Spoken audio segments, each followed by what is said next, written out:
السلام علیکم، آپ دیکھ رہے ہیں کے نیوز ایچ ڈی میں ہوں حارث علی شاہ گیلانی۔ چلتے ہیں آج کی اہم خبروں کی طرف۔ رخ کریں گے اسلام آباد کا، جہاں سے رپورٹ کر رہے ہیں ہمارے نمائندے یاسر ملک۔ اسلام آباد میں وزارت خزانہ نے مہنگائی سے متعلق ماہانہ رپورٹ جاری کر دی۔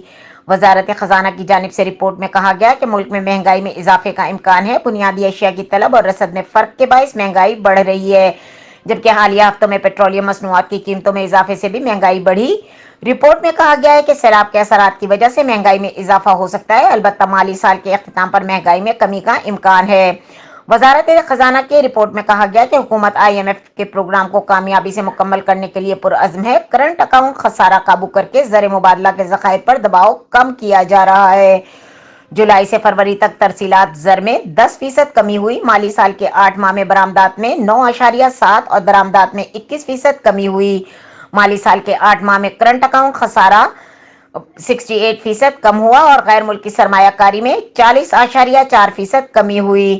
وفاقی خزانہ نے عوام کو ایک اور بڑی خوشخبری سنا دی۔ وزارت خزانہ کے مطابق 29 مارچ کو اسٹیٹ بینک کے زر مبادلہ کے ذخائر 4 ارب 7 کروڑ 60 لاکھ ڈالر تھے اور 29 مارچ کو ڈالر کا ریٹ 283 روپے 92 پیسے تھا۔ رپورٹ میں بتایا گیا کہ 8 ماہ میں ایف بی آر ٹیکس وصولیوں میں 18.2% اضافہ ہوا، جبکہ خسارہ جولائی سے فروری تک بجٹ خسارے میں 4% اضافہ ہوا۔